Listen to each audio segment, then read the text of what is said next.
Hello everyone, welcome to Sanmarga classes. ಬೀಜೋಕ್ತಿಗಳು ಮತ್ತು ನಿತ್ಯ ಸಮೀಕರಣಗಳು ಅಧ್ಯಾಯದ 5ನೇ ಪ್ರಶ್ನೆಯನ್ನ ಗಮನಿಸಿ. ಸಜಾತಿ ಪದಗಳಲ್ಲಿ ಸಂಖ್ಯಾ ಸಹಗುಣಕವು. ಆಯ್ಕೆಯನ್ನ ಗಮನಿಸಿ. ಎ ಒಂದೇ ಆಗಿರಬೇಕು, ಬಿ ಒಂದೇ ಆಗಿರಬೇಕೆಂದೇನಿಲ್ಲ, ಸಿ ಆಯ್ಕೆ ಬೇರೆ ಬೇರೆ ಆಗಿರಲೇಬೇಕು, ಆಯ್ಕೆ ಡಿ ಶೂನ್ಯವಾಗಿರ್ಬೇಕು. ಸೊ ಇಲ್ಲಿ ನೋಡಿ, ಸಜಾತಿ ಪದಗಳು ಅಂದ್ರೆ ಏನ್ ಹೇಳಿ, ಒಂದೇ ರೀತಿಯ ಬೀಜಾಕ್ಷರಗಳು ಮತ್ತು ಆ ಅಕ್ಷರಗಳು ಒಂದೇ ಘಾತಗಳನ್ನ ಹೊಂದಿರುವಂತಹ ಪದಗಳಿಗೆ ನಾವು ಸಜಾತಿ ಪದಗಳು ಅಂತ ಹೇಳ್ತೇವೆ. ಸೊ ಉದಾಹರಣೆಗೆ 2x ಮತ್ತು 5x, ಅಥವಾ ಇಲ್ಲಿ ನೋಡಿ ಈ ಒಂದು ಚಿತ್ರವನ್ನ ಗಮನಿಸಿದ್ರೆ 2x² ಮತ್ತು 2x². ಓಕೆ, ಸೊ ಇದು ಸಜಾತಿ ಪದಗಳು.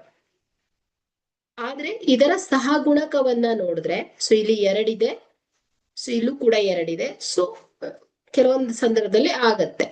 ಸೊ ಇಲ್ಲಿ ಇನ್ನೊಂದು ಉದಾಹರಣೆಯನ್ನ ಗಮನಿಸಿ. 4y ಮತ್ತು 12y. ಸೊ ಇದು ಸಜಾತಿಯ ಪದಗಳು. ಸೊ ಇಲ್ಲಿ ಘಾತಾಂಕ ಒಂದೇ ಇದೆ, ಅದೇ ರೀತಿ ಬೀಜಾಕ್ಷರಗಳು ಏನಿದೆ ಹೇಳಿ, ಇವುಗಳ ಘಾತಗಳು ಒಂದೇ ಇದೆ ಮತ್ತು ಇದರ ವೇರಿಯೇಬಲ್ ಅಂದ್ರೆ ಇದರ ಏನ್ ಹೇಳಿ ಬೀಜಾಕ್ಷರಗಳನ್ನು ಕೂಡ ಒಂದೇ ಇದೆ. ಸೊ ಹಾಗಾದ್ರೆ ಇದು ಸಜಾತಿಯ ಪದ ಆಗತ್ತೆ. ಬಟ್ ಇದರ ಸಹಗುಣಕವನ್ನ ಗಮನಿಸಿದ್ರೆ, ಸೊ ಇಲ್ಲಿ 4 ಇದೆ, ಸೊ ಇಲ್ಲಿ 12 ಇದೆ ಅಲ್ವಾ. ಸೊ ಹಾಗಾದ್ರೆ ಇಲ್ಲಿ ಬೇರೆ ಬೇರೆ ಆಗಿದೆ. ಅಂದ್ರೆ ಏನಾಯ್ತು, ಇಲ್ಲಿ ಸಜಾತಿಯ ಪದಗಳಲ್ಲಿ ಏನು ಘಾತಾಂಕಗಳನ್ನ ಮತ್ತು ಬೀಜಾಕ್ಷರಗಳನ್ನ ಒಂದೇ ಇರುತ್ತೆ ಆಗಿರತ್ತೆ.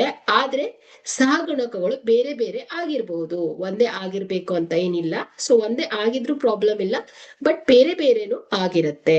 ಓಕೆ, ಸೊ ಹಾಗಾದ್ರೆ ಇಲ್ಲಿ ಸಜಾತಿ ಪದಗಳಲ್ಲಿ ಸಂಖ್ಯಾ ಸಹಗುಣಕವು ಏನಾಗಿರತ್ತೆ ಹೇಳಿ, ಒಂದೇ ಆಗಿರ್ಬೇಕೆಂದೇನಿಲ್ಲ. ಓಕೆ, ಹಾಗಾದ್ರೆ ಕೊಟ್ಟಿರುವಂತಹ ಆಯ್ಕೆಯಲ್ಲಿ ಬಿ ಸರಿಯಾದ ಆಯ್ಕೆ ಆಗತ್ತೆ. Thank you.